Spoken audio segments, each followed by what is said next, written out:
नमस्कार, capital TV देख रहे हैं आप। मैं हूं आपके साथ पूजा। नीट पेपर लीक को लेकर देश भर में हुए छात्र प्रदर्शनों और उन पर पुलिस कार्रवाई के मामले में आज सुप्रीम कोर्ट ने बड़ा फैसला सुनाया है। मुख्य न्यायाधीश जस्टिस सूर्यकांत, जस्टिस जयमाल बागची और जस्टिस वी मोहन्ना की पीठ ने सुनवाई करते हुए प्रदर्शनकारियों को अंतरिम राहत दी है। अदालत ने साफ कहा है कि प्रदर्शनकारियों के खिलाफ दर्ज एफआईआर में फिलहाल किसी भी तरह की दंडात्मक कार्रवाई नहीं की जाएगी। साथ ही केंद्र सरकार और 7 राज्यों को नोटिस जारी कर पूरे मामले में जवाब मांगा गया है। कोर्ट ने कहा है कि इस मामले में कई गंभीर आरोप सामने आए हैं, इसीलिए निष्पक्ष और स्वतंत्र जांच बेहद जरूरी है। सुप्रीम कोर्ट ने यह भी स्पष्ट कर दिया कि जिन प्रदर्शनकारियों की उम्र 28 वर्ष से कम है और जिनका कोई आपराधिक रिकॉर्ड नहीं है, उन्हें तुरंत रिहा किया जाए। वहीं जिन लोगों पर गंभीर आपराधिक रिकॉर्ड या अन्य गंभीर आरोप है, उनके मामलों में कानून के अनुसार कार्रवाई जारी रहेगी। यानी अदालत ने राहत तो दी है, लेकिन उसे पूरी तरह बिना शर्त नहीं रखा है। सुप्रीम कोर्ट ने जांच को निष्पक्ष बनाने के लिए एक और बड़ा निर्देश दिया है। अदालत ने सभी राज्यों को आदेश दिया है कि प्रदर्शन से जुड़े सभी डिजिटल सबूत सुरक्षित रखे जाए। सुनवाई के दौरान सुप्रीम कोर्ट ने यह भी कहा कि अगर कहीं प्रदर्शनकारियों के साथ पुलिस की ज्यादती हुई है तो उसकी भी निष्पक्ष जांच होनी चाहिए, और अगर कहीं पुलिस कर्मियों पर हमला हुआ है तो उसकी भी समान रूप से जांच की जाए। अदालत ने साफ किया कि कानून सभी के लिए बराबर है और जांच किसी एक पक्ष को ध्यान में रखकर नहीं, बल्कि तथ्यों के आधार पर होगी। इधर सुप्रीम कोर्ट के इस फैसले के बाद कॉकरोच जनता पार्टी ने एक बार फिर से आक्रामक रुख अपनाया है। पार्टी के प्रवक्ता सौरभ दास ने कहा है कि उन्हें सुप्रीम कोर्ट की ओर से लगाई गई कोई भी शर्त स्वीकार नहीं है। तो आज सुप्रीम कोर्ट में क्या क्या हुआ, इसी को समझेंगे। चर्चा के लिए मेरे साथ स्टूडियो में मौजूद हैं कैपिटल टीवी के editor in chief doctor Manish Kumar. Doctor साहब, बहुत बहुत स्वागत है आपका। धन्यवाद। कई बड़े फैसले आज सुप्रीम कोर्ट की तरफ से आए हैं। सुप्रीम कोर्ट ने कई सारे आदेश भी दिए, लेकिन कॉकरोच जनता पार्टी कह रही है कि शर्त स्वीकार नहीं है। क्या कुछ हुआ आज सुप्रीम कोर्ट में? तो सुप्रीम कोर्ट के खिलाफ जो है धरना प्रदर्शन शुरू कर दो, चीफ जस्टिस का रिजिग्नेशन मांग लो। कल कपिल सिब्बल के साथ आप थे ही, प्रेस कॉन्फ्रेंस करे थे। 1 करोड़ रुपया दिया गया है कपिल सिब्बल की तरफ से कि सारे के केस लड़े जाएंगे। क्यों केस क्यों लड़ना है? उन्होंने तो सब माफ कर दिया, यही बताया जा रहा है। खैर, बड़ी इंटरेस्टिंग चीजें लेकर के आया हूं आज। ये कौन लोग हैं, कोई बचेंगे नहीं। सुप्रीम कोर्ट ने और चीफ जस्टिस ने ऐसा जाल बिछाया है, ये कपिल सिब्बल, ये सारे तिलचट्टे, ये चीख और चिल्ला रहे हैं कि तो गई भैंस पानी में, बर्बाद हो गए हम। सुप्रीम कोर्ट का जो फैसला आया है उसमें कॉकरोचों की तबाही है, उसकी डिटेल पे आता हूं। लेकिन ये क्या हो गया, आज भाग गए। ये दीपिके गया अमेरिका, लोग यहां थाने में बंद हैं, लोगों के घर में पुलिस जा रही है, आंदोलनकारियों को पकड़ धकड़ किया जा रहा है, मामला सुप्रीम कोर्ट में है। आपके आंदोलन के चलते संसद के अंदर में बहस हो रही है और नेता गायब। अजीब कहानी है। वीडियो बना करके दिखा रहा है कि हम जा रहे हैं, बाय बाय, अमेरिका निकल गए, बैग टांगा निकल लिए। एक और महानुभाव थे जो भूख हड़ताल पे थे, हॉस्पिटल से सीधे गांधी समाधि में आए और फिर वहां से ले चले गए। ये भाग क्यों रहे हैं भाई? तो ये दोनों अचानक से गायब हो गए। भाई कोई प्रेस कॉन्फ्रेंस नहीं जी। भाई दीपिके को तो अभी सामने आना चाहिए ना आज, कि पार्लियामेंट में हमारी वजह से यही डिमांड चल रहा था ना, द ओरिजिनल डिमांड भूख हड़ताल में था। वांगचुक क्या कह रहे थे कि पार्लियामेंट के अंदर इसका डिस्कशन होना चाहिए और इसके ऊपर कोई सोल्यूशन निकलना चाहिए पार्लियामेंट के जरिए। अब जब हो रहा है, पता नहीं कहां जाए है। और ये एक वो कल जो कपिल सिब्बल के साथ नजर आया था, और ये वो शख्स, ये क्या नाम, कौन दास बताया आपने? सौरभ दास। इसके लिंक तो उन लोगों के साथ निकल रहे हैं जो विदेशी फंडिंग और सारा कुछ, उस ऑर्गेनाइजेशन के साथ इसका रिश्ता है जिसके यहाँ वो काम करती है, वो महिला पत्रकार जिन्होंने फिनलैंड में प्रधानमंत्री से सवाल पूछ लिया था, और उस ऑर्गेनाइजेशन को पैसा देने वाला जॉर्ज सोरोस। ये सब एक ही तिल चट्टे, एक ही थाली के चट्टे बट्टे हैं। अब आ तो गए, केस तो हो गया, शर्त स्वीकार नहीं है। जो सरकार ने कहा, क्या कहा, तो सरकार भी बहुत स्मार्ट है, बड़ी तेज है। कल मैं देख रहा था, बहुत सारे लोग बड़े परेशान चल रहे थे कि सरकार ने कह दिया कि सारा केस वापस हो गया है ना। इतना आसान नहीं होता। सरकार कौन है केस वापस करने के लिए? केस वापस सरकार नहीं ले सकती। नोटिफिकेशन जारी कर दिया गया, बिहार से भी नोटिफिकेशन जारी, केंद्र सरकार से भी नोटिफिकेशन जारी है, कागज आ गया कि लीजिए भाई, हम सारे केसेस जो है वापस ले रहे हैं। छूट गए क्या? नहीं छूटे। और अगर ऐसा होता तो आज सुप्रीम कोर्ट में जब सारे लोग गए तो सरकार कहती होती कि हम सारे केस वापस ले रहे हैं, लेकिन वहां सरकार ने कहा नहीं। सरकार ने तो ये नहीं कहा। सरकार वहां सुप्रीम कोर्ट में मामला सुध के फैसला इसका सुप्रीम कोर्ट में होगा। ये सरकार वरकार कुछ नहीं। और वैसे भी अगर सरकार वापस लेना चाहती है तो पब्लिक प्रोसिक्यूटर जो है, सरकारी वकील, जहां केस हो चुका, वो जज के सामने जाकर के वो कहेंगे कि भाई ये केस इंडिविजुअल केस, और वहां जज पूछेंगे भाई क्यों वापस ले रहे हो? कोई किसी का मर्डर कर लिया, कोई किसी का मर्डर कर दिया, पॉलिटिकल जैक लगा करके केस वापस हो जाएगा क्या? इम्पॉसिबल, नहीं हो सकता। एक करारा एग्जाम्पल दे देता हूं। ये अखिलेश यादव आ गए थे, मुख्यमंत्री थे, और सारे ये जिहादियों का, जो आतंकवादियों का, उन्होंने कहा था केस वापस। मामला हाईकोर्ट में था।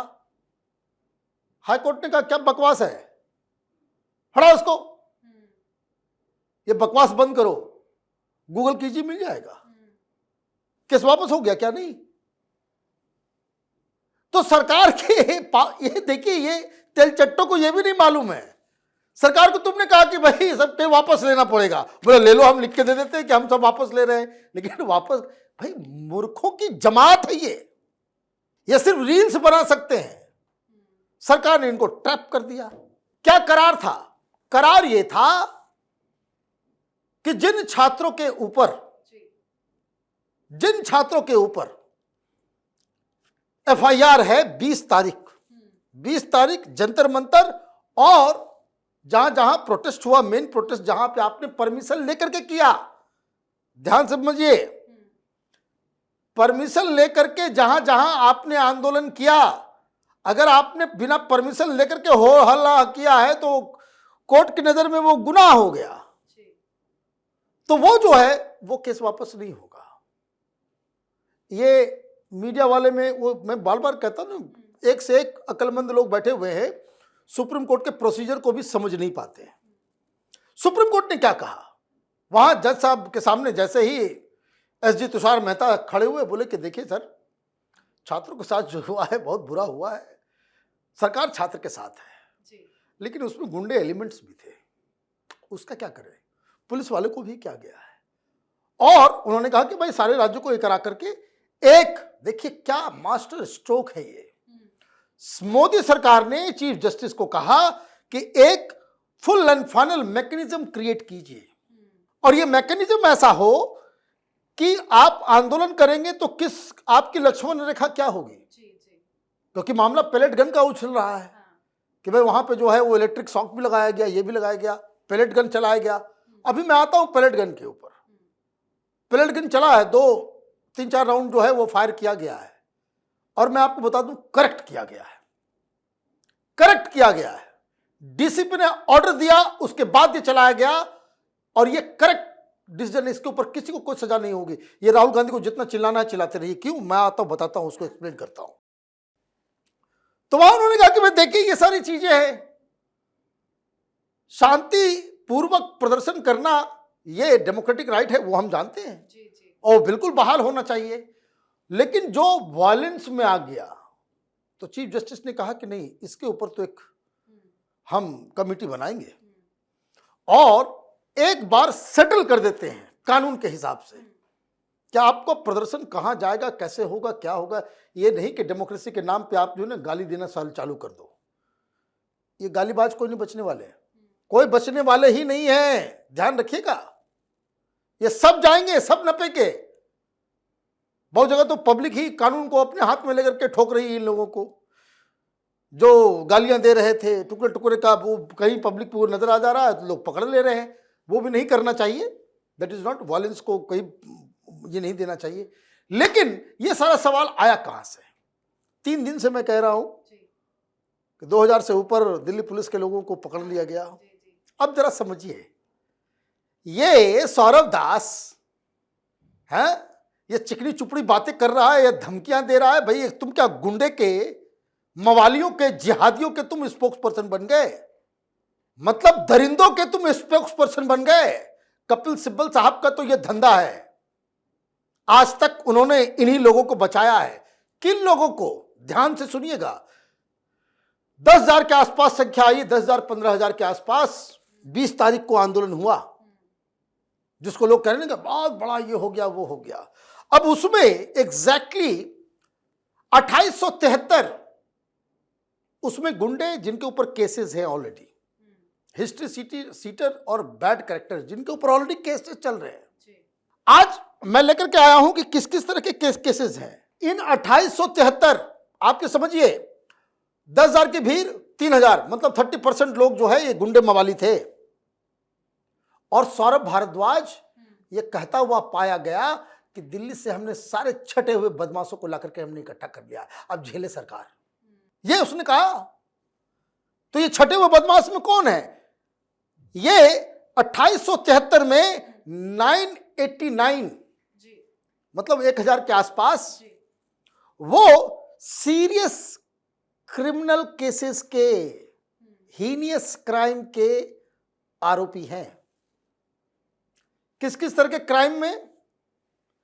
101 लोग जो हैं, ये जो लोग पकड़े गए हैं, जो जंतर मंतर में थे, ये तथाकथित पीसफुल डेमोक्रेटिक है ना छात्र, 101 पर्सन ऐसे हैं जिनके ऊपर मर्डर केस टोटल चिन्हित।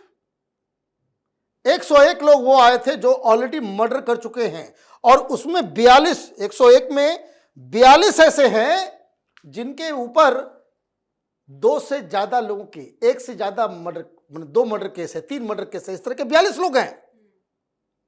और 12 ऐसे लोग हैं जिनके ऊपर मर्डर केस 10 से ज्यादा चल रहा है। किसको लेकर के आए थे भाई तुम लोग? कौन लोग घुसा हुआ था? ये सब तो जो मर्डर केस में है उसको तो उम्र कैद मिलेगी, फांसी मिलेगी। पैसे दे दो, लेकर के आ जाएगा, वो कहीं भी हल्ला हंगामा कर लेगा, पकड़ा जाएगा हुड़दंग करने में, तो कौन उसको कोई फर्क पड़ रहा है? अब इसमें 62 अटेम्प्ट टू मर्डर वाले भी थे। ये सब हीनियस क्राइम में मैं बता रहा हूं। इतनी बच्चियां, इतनी लड़कियां, छोटी छोटी बच्चियां, सही से अच्छे अच्छे परिवार के बहुत सारे केसेस इस तरह के आ रहे हैं कि जहां लड़कियां गई जंतर मंतर में प्रोटेस्ट में, ये कहा गया उनके साथ मोलेस्टेशन हुआ, उनके साथ छेड़खानी हुई। क्यों हुई? बताया जा रहा है कि इसमें 61, ये दिल्ली पुलिस का आंकड़ा है, 61 उस आंदोलन में 61 लोग वो पकड़े गए, माने पाए गए, जो इनके ये कॉकरोच बन करके उस भीड़ में घुसे हुए थे। 61 ऐसे जिनके ऊपर रेप का केसेस है, 25 ऐसे हैं जिनके ऊपर मोलेस्टेशन का केस चल रहा है, 6 ऐसे हैं जिनके ऊपर पॉस्को, बच्चों के साथ यौन शोषण करने का। ये है, ये चिकनी चुपड़ी बातें करने वाले लोग, ये योगेंद्र यादव, ये वामपंथी, ये सौरभ दास भाग गया, इसलिए कॉकरोच भागा, सबसे बड़ा कॉकरोच दीप के भाग लिया कि भाई सब, भाई somebody has to take this responsibility। आप कहीं कोई धरना प्रदर्शन कर रहे हैं, कोई चीज ऑर्गेनाइज कर रहे हैं, इतने सारे गुंडे मवाली, ये तो गैंग तुमने खड़ा कर दिया। इतना कुख्यात लोगों का गैंग तो किसी के पास भी नहीं है। और आप भी सुन लीजिए, जितने लोग आए थे 229 229 लोग ऐसे चिन्हित हुए जिनके ऊपर आर्म्स एक्ट है। आर्म्स एक्ट, पिस्तौल रखने वाला। कौन बुलाया उनको? क्यों आए वो? इनसे पूछताछ नहीं होगी? क्लीन चिट चाहिए, क्लीन चिट चाहिए कपिल सिब्बल को, मनोज सिंघवी को। ये क्या हो रहा है और ये क्यों हो रहा है? ये ज़्यादातर इसमें 90% मुसलमान हैं। जी जी। इसलिए कल ही बोल रहे थे कपिल सिब्बल, देखिए अब इसको जो है मुसलमान और हिंदू में कर दिया जाएगा, कम्युनलिज्म। अरे भाई, हाजी अफजाल आम आदमी पार्टी के पार्षद का पति जो यूपीए और एनएसए में ऑलरेडी मुजरिम है आतंकवाद के केस में, वो 150 लोगों को लेकर के आ रहा है, वही महानुभाव सब तो हैं।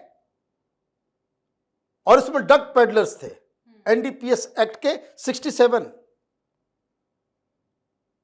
284 डकैती और रॉबरी, लूट, उसके आरोपी जिनके ऊपर केसेस चल रही है, ऑलरेडी हिस्ट्री सीटर केसेस चल रहे हैं। सब ये वो हैं जिनके पास थाना में उनके नाम से रिकॉर्ड है कि ये केस चल रहा है, ये धाराएं लग रही है। और उसमें से ये 284 डकैत, चोर, उचक्के, बताइए, ये कह रहे छात्र आंदोलन है, ये चोर उचक्के जो है पहुंचे हुए, डकैत तक पहुंचा हुआ है वहां पे। और ऐसे वैसे डकैत नहीं, ये 284 में 155 डकैत वो हैं जो 2 से ज्यादा बार पकड़े गए डकैती करते हुए, और 31 ऐसे हैं जो 10-10 बार डकैती कर रहे हैं। इससे सब लोग कह रहे थे कि जो वहां गया सबका वहां जो है फोन, पर्स, बहुत पिक पॉकेटिंग के जो है ना भाई बहुत काफी हुए। क्यों हुई है कि वहां जो पकड़े गए हैं 135 ऐसे शख्स पकड़े गए हैं वहां पे, जंतर मंतर में कॉकरोच बन करके ये डेमोक्रेसी बचाने के लिए ये सारे उचक्के, उसके ऊपर स्नैचिंग, पिक पॉकेटिंग का केस है। अब आप समझे, ये डाटा है। ये क्यों कपिल सिब्बल, मनु सिंघवी और तमाम ये चट्टे बट्टे जितने हैं जो देश के सारे इस तरह के एलिमेंट्स के साथ खड़े हो जाते हैं कानूनी सुरक्षा देने के लिए, ये क्यों कह रहे हैं? क्यों सबसे पहले लोग भागे कि ये फेस डिटेक्शन सिस्टम से जो किया जा रहा है, ये प्राइवेसी। अरे भाई, प्राइवेसी इन गुंडों, बदमाशों, बलात्कारियों, मर्डरर्स, डकैतों का प्राइवेसी। तो ये सुप्रीम कोर्ट में ये मामला चला गया। इसलिए सुप्रीम कोर्ट ने क्या कहा कि वो स्टूडेंट होने चाहिए जो 28 साल तक के, मार्क माय वर्ड, 28 साल के नीचे के स्टूडेंट्स, उनको रिलीज करो। जो स्टूडेंट्स नहीं है उसको छोड़ा नहीं जाएगा। और ये शर्त जो है, इस चॉकलेट को जो है समझ में नहीं आ रहा है ना। ये कह रहा है कि सुप्रीम कोर्ट ने जो शर्तें लगाई है वो हमें मंजूर नहीं है। रील बनाओ, now it is time for you to make reels. देखना ये है कि इनको कौन बचाता है। कोई नहीं बचेगा। सरकार जो खुद केस करती है उसके ऊपर तो पब्लिक प्रोसिक्यूटर दे करके वो केस को वापस भी ले सकती है। लेकिन ये बीजेपी है, दिमाग बड़ा तेज चलता है। इंडिविजुअल लोग जाकर के केस कर रहे हैं कि प्रधानमंत्री मोदी का आपने अश्लील तस्वीर, पोस्टर लगाया, कोई आदमी जा रहा है, सब थाने में जा रहे हैं और थाने में जाकर कह रहे हैं कि मेरी भावना को आहत पहुंची है, केस ठोको। ये केस सरकार नहीं निकाल सकती। ये केस तो इंडिविजुअल ने किया है, ये वो जब वापस लेगा तभी होगा। ये चिंटू मिंटू लोग, इनको लग रहा है कि भाई बहुत बड़ा तीर मार दिया, बहुत बड़े जो है तीरंदाज हो गए और हमने बहुत बड़ी जंग जीत ली। एक जैसे दीपके भागा है, जैसे वांगचुक भागे हैं, ये सब एक एक कॉकरोच जो है वापस बिल में घुसेंगे, नहीं तो ये जेल में जाकर के सड़ेंगे। बिल्कुल सर, बहुत बहुत धन्यवाद समझाने के लिए। धन्यवाद। तो एक तरफ सुप्रीम कोर्ट ने राहत देते हुए भी कानून और जांच की प्रक्रिया को बनाए रखने पर जोर दिया है, जबकि दूसरी तरफ सीजेपी अदालत की शर्तों से भी असहमति जता रही है। अब सबकी नजरें अगली सुनवाई पर रहेगी, जहां केंद्र सरकार और संबंधित राज्य अपना पक्ष रखेंगे और ये तय होगा कि इस पूरे विवाद की जांच किस दिशा में आगे बढ़ेगी। तो आप भी अपनी राय कमेंट करके लिखिएगा। देखते रहिए कैपिटल टीवी। नमस्कार।